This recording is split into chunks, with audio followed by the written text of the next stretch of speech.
Hello students, आप सभी विद्यार्थियों का आज की ऑनलाइन एजुकेशन की कक्षा में स्वागत है।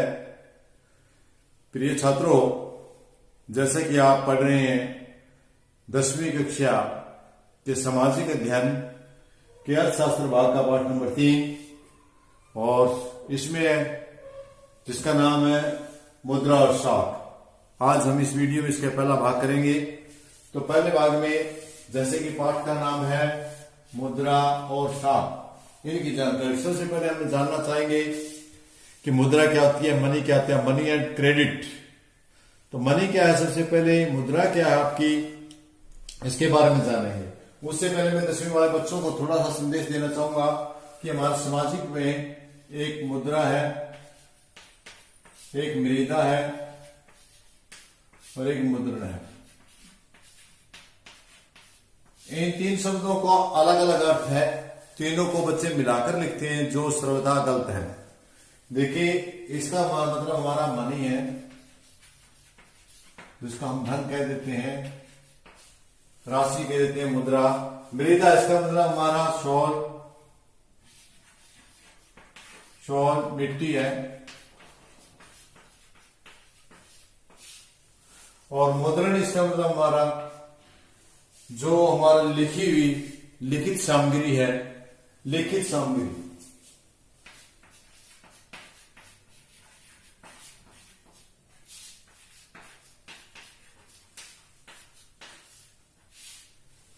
लिखित सामग्री प्रेस द्वारा या छपाई, इस शब्द से हम जानते हैं। ये जो शब्द है हमारा इकोनॉमिक्स में, अर्थशास्त्र में यूज होता है। ये शब्द हमारा भूगोल में यूज होता है। ये शब्द हमारा इतिहास में है। आपके इतिहास के भाग में मुद्रा शब्द का एक चैप्टर उसमें आएगा आपका। ये भूगोल आपका मृदा वाले प्राकृतिक संसाधनों हमें पाठ में से आएगा। और जो मुद्रा है अर्थशास्त्र का तीसरा मुद्रा और साख में से आएगा। सबसे पहले स्टूडेंट्स को इन शब्दों में अंतर्भेद करना जरूरी है, अंतर जानना जरूरी है। इस अंतर जानने के बाद सबसे पहले हम इस जरूर पर चर्चा करते हैं कि ये मुद्रा है क्या।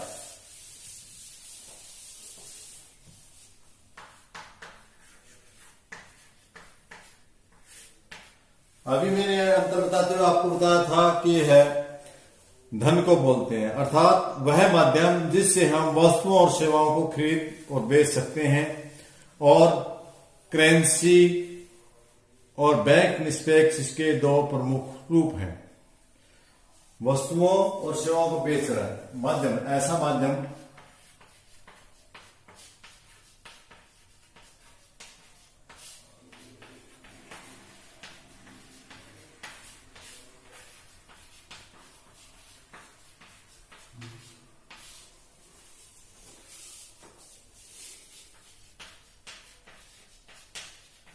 सेवाओं की खरीद और बेच हो सके।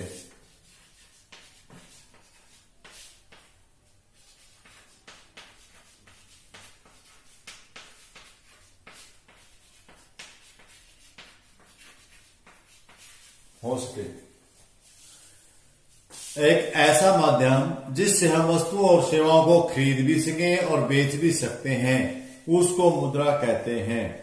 सबसे पहले मुद्रा से पहले जब मुद्रा नहीं आई थी तो हम लेन देन कैसे करते, खरीद बेच कैसे करते थे, लेन देन कैसे करते थे, उसको बोलते हैं वस्तु विनिमय।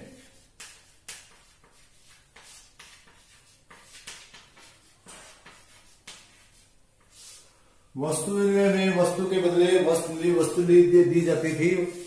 बिना मुद्रा का प्रयोग किए वस्तुओं क्रय विक्रय करना वस्तु विनिमय कहलाता है। बिना मुद्रा, बहुत प्राचीन समय में पहले जब मुद्रा का प्रचलन नहीं था तो वस्तु विनिमय प्रणाली ही थी। बिना मुद्रा के वस्तुओं की खरीद बेच या आदान प्रदान, अर्थात वस्तु के बदले वस्तु।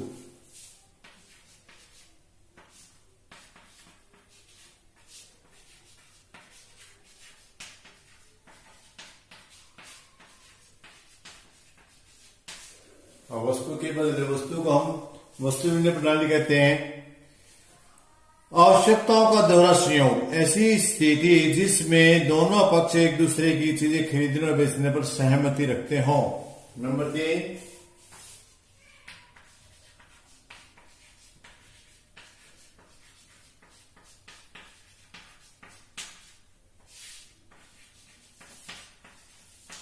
बहुत इंपॉर्टेंट क्वेश्चन है, आपको याद होना चाहिए, पता होना चाहिए इस चीज का।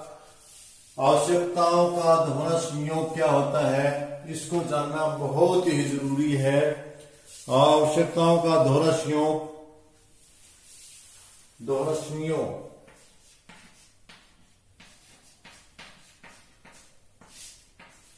किसको कहेंगे हम? ऐसी अवस्था जिसमें दोनों पक्ष एक दूसरे की वस्तु को खरीदने के लिए तैयार हों। ऐसी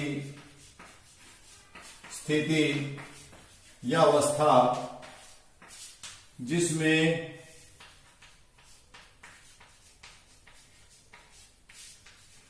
दोनों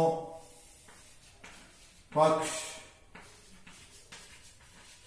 अपनी अपनी वस्तुओं को खरीदने और बेचने पर एक दूसरे से, दोनों पक्ष अपनी अपनी वस्तुओं को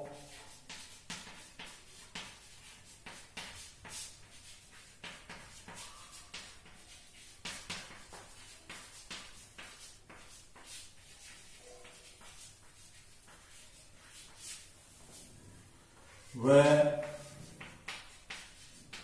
बेचने पर सहमत हो या सहमति दर्ज कराते हो, सहमति रखते हो, सहमत हो, एक ही बात है। तो यह आवश्यकता दोषियों क्या था? एक ऐसा अवस्था जिसमें दोनों पक्ष अपनी अपनी वस्तुओं को एक दूसरे से बेचने या खरीदने पर अर्थात अदला बदली पर राजी हो। मुद्रा के प्राचीन रूप कौन कौन से हैं? मुद्रा के प्राचीन रूप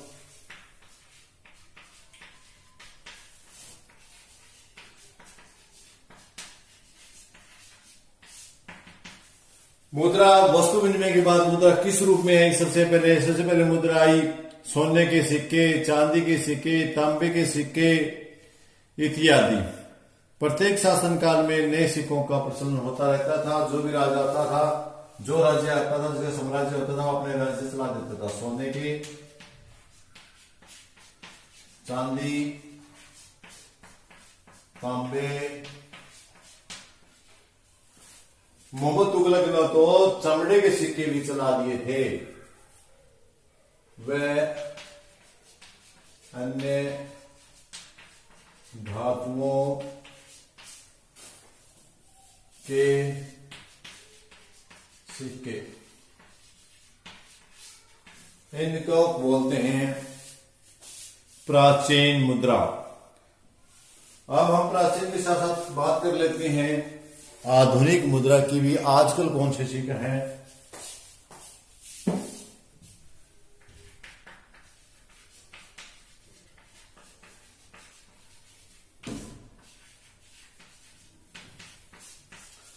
आधुनिक मुद्रा में स्टूडेंट्स आपको पता, जो आज के समय में अब वर्तमान में चल रही है, आधुनिक रूप में कागज के नोट, धातु के सिक्के हैं, जिन्हें भारत सरकार के लिए रिजर्व बैंक ऑफ इंडिया जारी करता है। आपको पता है 1 रुपए का नोट छोड़ करके बाकी जितने भी नोट हैं सारे के सारे आरबीआई द्वारा जारी किए जाते हैं। भारतीय रिजर्व बैंक के द्वारा, आरबीआई के द्वारा जारी किए जाते हैं। और जो आधुनिक मुद्रा है उसमें नोट है,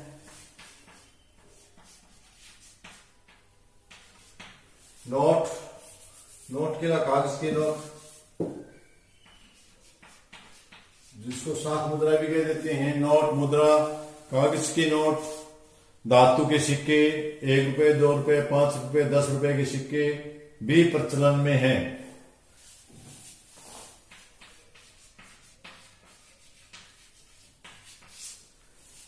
सिक्के, कागज के नोट। यहां ध्यान देने वाली बात यह है कि जो कागज के नोट है 2 रुपए से लेकर के जो ऊपर के सारे नोटों में आरबीआई द्वारा छापे गए हैं, जबकि 1 रुपए का नोट, 1 रुपए का नोट और सिक्के वित्त मंत्रालय द्वारा जारी किए जाते हैं। इसको थोड़ा ध्यान में रखना आपने, क्योंकि ऑप्शन टाइप प्रश्न पूछा जाता है कि करेंसी जारी कौन करता है, तो आपने बताना है रिजर्व बैंक ऑफ इंडिया जारी करता है। 1 रुपए का नोट कौन छापता है, तो आप वित्त मंत्रालय या भारत सरकार आप कह सकते हैं। अब हम आगे इसके आगे चलते हैं। बैंक क्या है? बैंक वह संस्था है जो लोगों को जमा पूंजियों के आधार पर मांग जमाओं का निर्माण करती है। बैंक क्या है?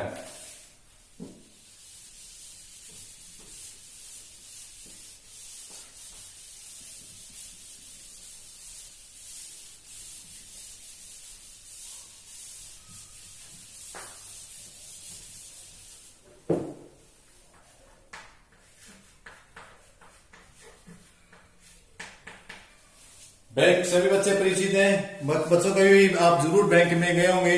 आजकल तो सरकार ने आपके सभी बच्चों के खाते खोले हुए हैं बैंक में, आपका वजीफा वगैरह बैंक में आता है, आपका स्टाइपेंड है वो बैंक में आता है, तो आप उसको लेने के लिए या खाता खुलवाने के लिए जरूर गए होंगे। तो बैंक वह संस्था जहां पर लोगों की जमा पूंजियों के आधार पर, बैंक ऐसी संस्था है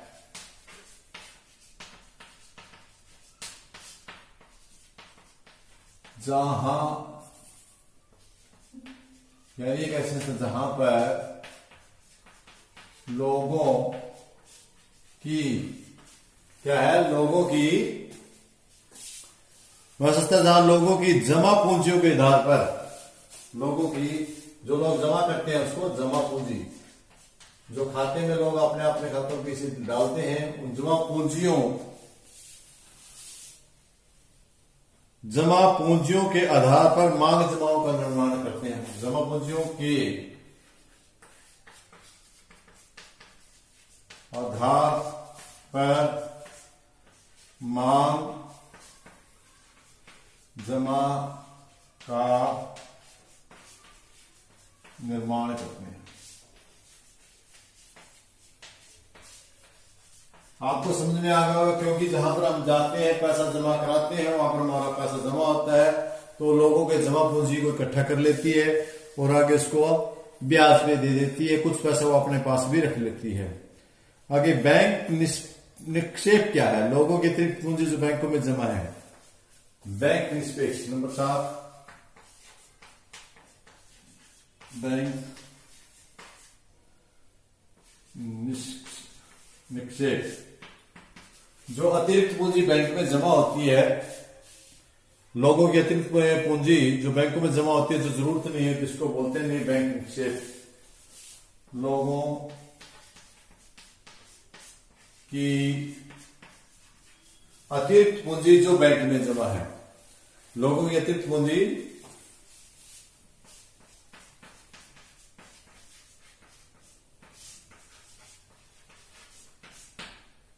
अतिरिक्त पूंजी जो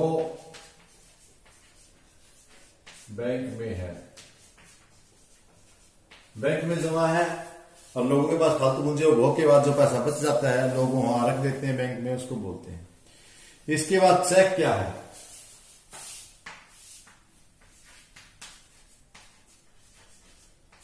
प्यारे स्टूडेंट्स, आपने चेक भी देखा होगा, अपने घर देखा होगा, अपने मम्मी पापा के पास देखा होगा, नहीं आपने अपने रिश्तेदारों के पास जरूर देखा होगा।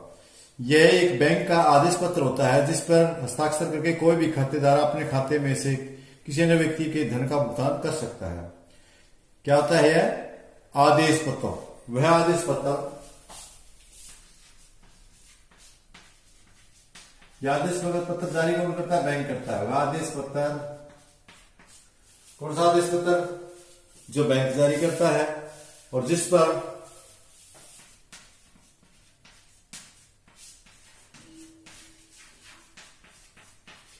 खातेदार हस्ताक्षर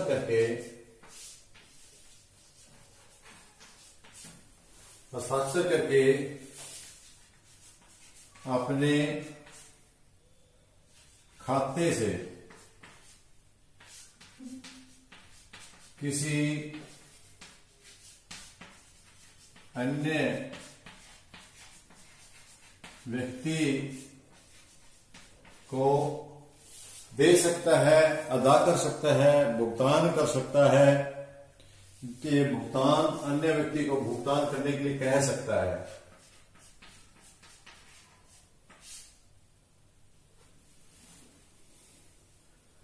किसी अन्य व्यक्ति को भुगतान कर सकता है।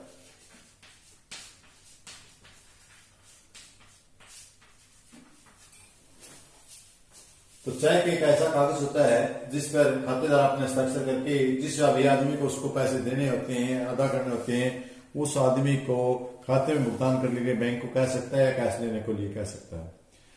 अगला आपका इसका साख क्या है, ये बड़ा इंपॉर्टेंट है आपका।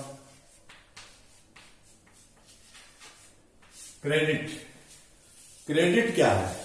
बैंकों द्वारा अपने पास जमा पूंजियों को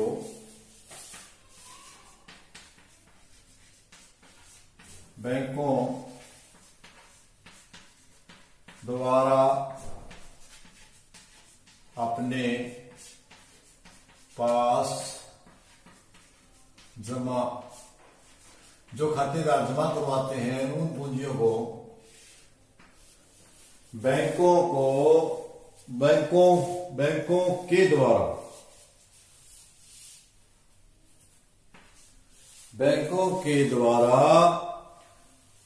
बैंकों के द्वारा या बैंकों द्वारा अपने पास जमा पूंजियों को कर्जदारों को ऋण के रूप में देकर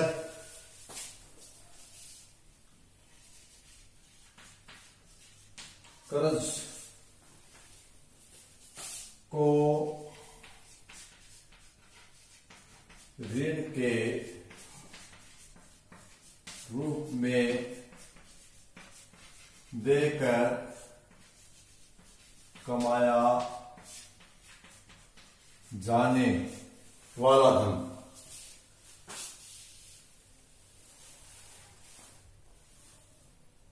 बैंकों द्वारा अपने पास जमा पूंजियों को कर्जदारों को ऋण के रूप में देकर कमाया जाने वाला लाभ कहें, धन कहें कि कमाया जाने वाले लाभ को कमाया जाने वाला लाभ। जब बैंक क्या करते हैं, जो हम पैसे दे के कहते हैं और रुपए देते हैं, वो रुपए अपने उसके खाते में लिख देते हैं। और जब किसी जरूरतमंद आदमी बैंक से पैसे लेने के लिए, कर्जा लेने के लिए आता है, तो ऋण के रूप में उसको दे देते हैं और ऋण के रूप में दे करके वो उससे ब्याज ज्यादा वसूलते हैं। हमें कम ब्याज देते हैं, उससे ज्यादा वसूल करते हैं, जिससे उसको धन प्राप्त होता है। तो प्राप्त होने वाले धन को साख कहते हैं। मेरे ख्याल में आपको अच्छी तरह से समझ में आ गया बैंकों की साख, बैंकों के पास जो है। अब बात आता है इसके अगला है रिजर्व बैंक ऑफ इंडिया क्या है, इसकी जानकारी ऐसे करते हैं।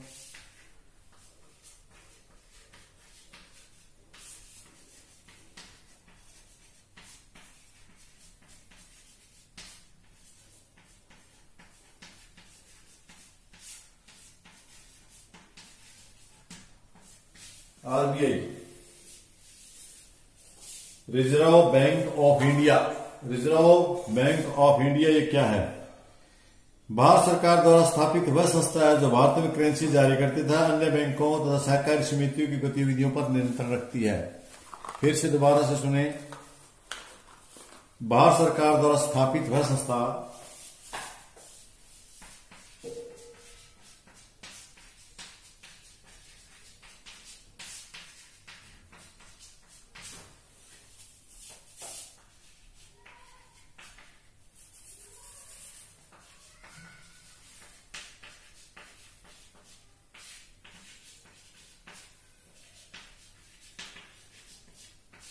भारत सरकार द्वारा स्थापित वह संस्था जो नोट जारी करती है, रुपए भारत की करेंसी जारी करती है,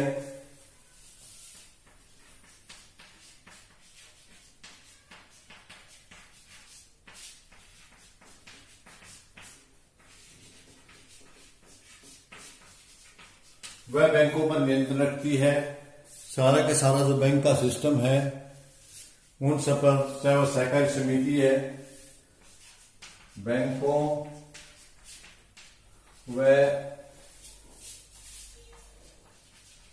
सहकारी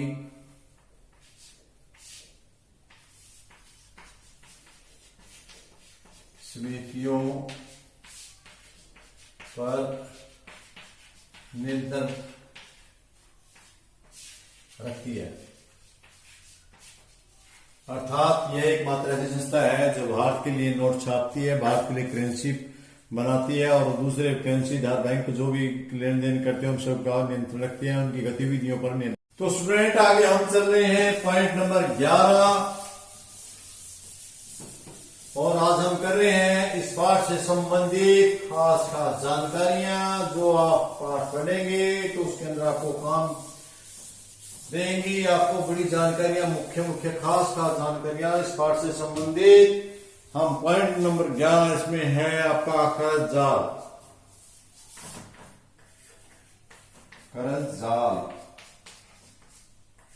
जैसे कि नाम से पता चलता है कर्जा का जाल, कर्ज मैंने कर्जा और जाल में जाल, कर्जा का जाल ऐसी अवस्था जिसमें कर्जदार पर कर्जा का बोझ बढ़ता ही जाता है और उसकी हालत इतनी बदतर हो जाती है, बदतर से बदतर होती जाती रहती है। यानी कर्जदार क्या है, कर्जा का इतना बोझ बढ़ जाना, ऐसी अवस्था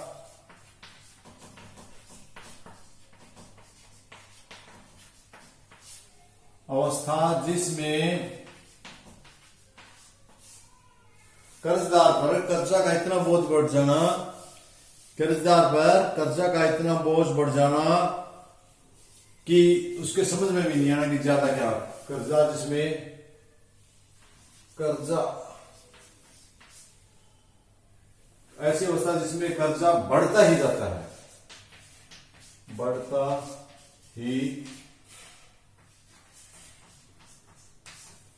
ही जाता है और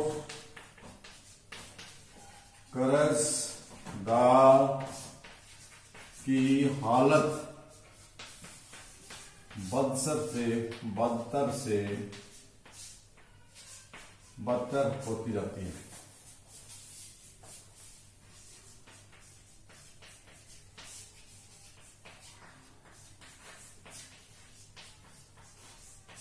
यह हालत उसकी गिरती ही जाती है, आगे से आगे से आगे, कर्जे पे कर्जा, इस तरह वह उसकी हालत होती है और वो अपने किसी निजी के अपनी खास पूंजी जमीन आदि को बेच करके अपना पिंड छुटाता है। नंबर 12 औपचारिक ऋण स्रोत, ये भी जानना बहुत जरूरी है। औपचारिक अनौपचारिक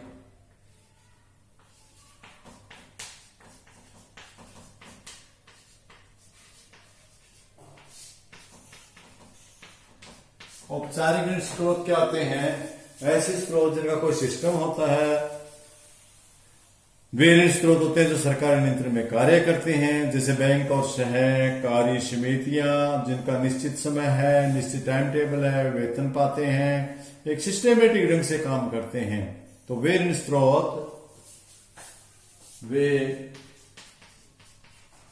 ऋण स्रोत जो सरकार के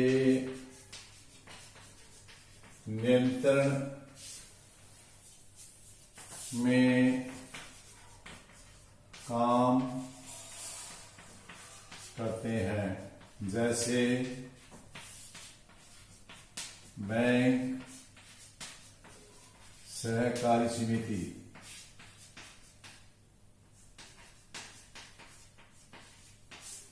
आदि।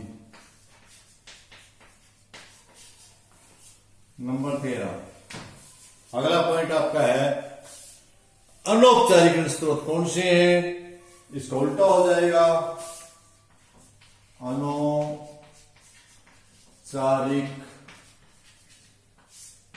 ऋण अनौपचारिक ऋण वे स्रोत हैं, अनौपचारिक ऋण स्रोत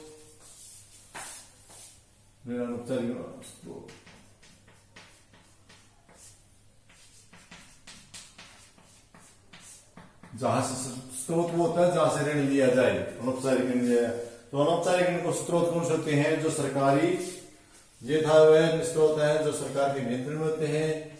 ये सरकार के नियंत्रण में नहीं होते। नया नया कोई सिस्टम होता है, ये यदा कदा में मिल जाते हैं। उदाहरण के लिए कोई भूस्वामी है, साहूकार है, और ये लोग है ना अपनी मन मर्जी से ब्याज ये सरकार नियंत्रण नहीं होते, मन मर्जी से लोगों से ब्याज वसूलते हैं।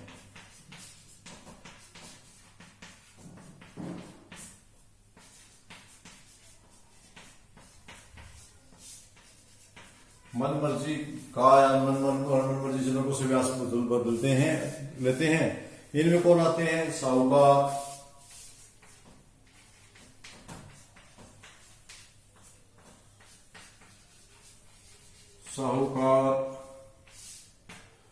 आड़ती, रिश्तेदार, गांव का अमीर आदमी,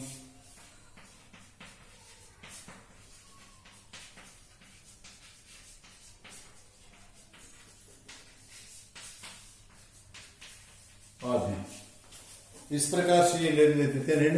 कोई व्यापारी हो, भूस्वामी हो, या अनौपचारिक ऋण के स्रोत है। इसके बाद अगले पॉइंट पर चलते हैं हम 14 नंबर पे। इसको ये 14 नंबर आवाज समर्थक ऋणाधार क्या है?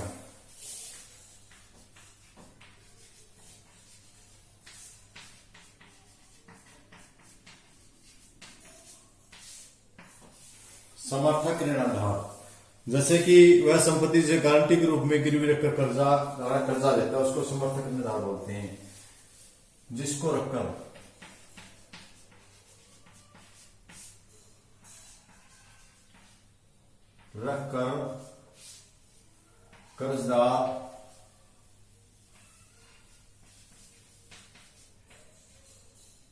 कर्जदार ऋण लेते हैं। क्योंकि बिना गारंटी के रूप में, बिना गारंटी कोई भी बैंक आदमी किसी को कर्जा नहीं देता। कर्जा लेने के लिए जो गारंटी के रूप में कोई न कोई वस्तु संपत्ति के कागज रखने पड़ते हैं, अर्थात ऐसी संपत्ति जिसको रख करके कर्जदार ऋण लेते हैं उसको समर्थक ऋणाधार कहते हैं। यह जो हम ऋण लेते हैं उससे ज्यादा वैल्यू का समर्थक ऋणाधार होता है। यदि हम 1 लाख का ऋण ले रहे हैं तो कम से कम हमारी जो पूंजी है जो हम ऋणाधार के रूप में, समर्थक ऋणाधार के रूप में रख रहे हैं, वो लाख रुपए से ऊपर 2 लाख की होनी चाहिए, अर्थात उसका ब्याज लगकर उससे ज्यादा नहीं होनी चाहिए, ब्याज लग के ज्यादा हो जाए। स्वयं सहायता समूह क्या है? 15 नंबर पर स्वयं सहायता समूह। छात्रों ये प्रश्न पीछे आपकी परीक्षा में आया भी था, बड़ा आसान था और नाम से जैसा पता चलता है समय मैंने खोज छात्रों ने मदद करना, समूह ने लोगों का एक दल गरीब लोगों को उधार देने के लिए ग्रामीण क्षेत्र में छोटे छोटे स्वयं सहायता समूह गठित किए गए हैं जो लोगों की बचत पूंजी को एकत्रित करने पर आधारित है। स्वयं समझ गए ना, स्वयं मैंने खुद गरीब लोगों को उधार देने के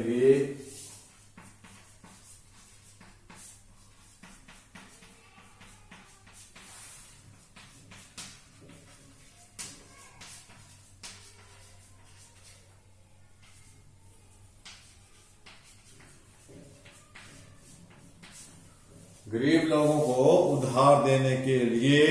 ग्रामीण क्षेत्र में छोटे छोटे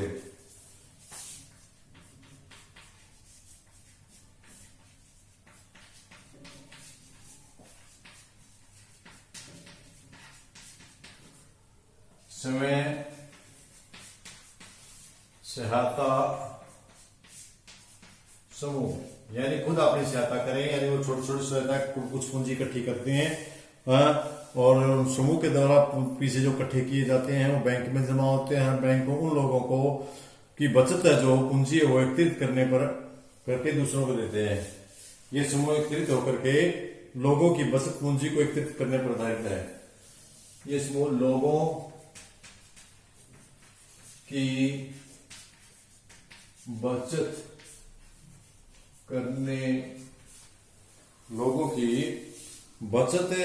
करने पर आधारित है।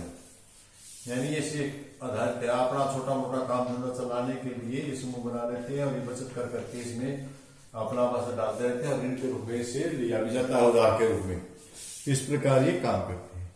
तो स्टूडेंट्स, आज की कक्षा में इतना काफी।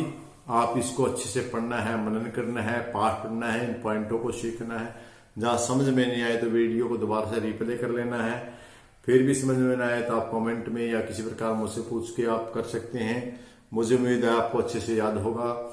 पढ़ते रहिए, करते रहिए, समझते रहिए, आगे बढ़ते रहिए। धन्यवाद। जय हिंद।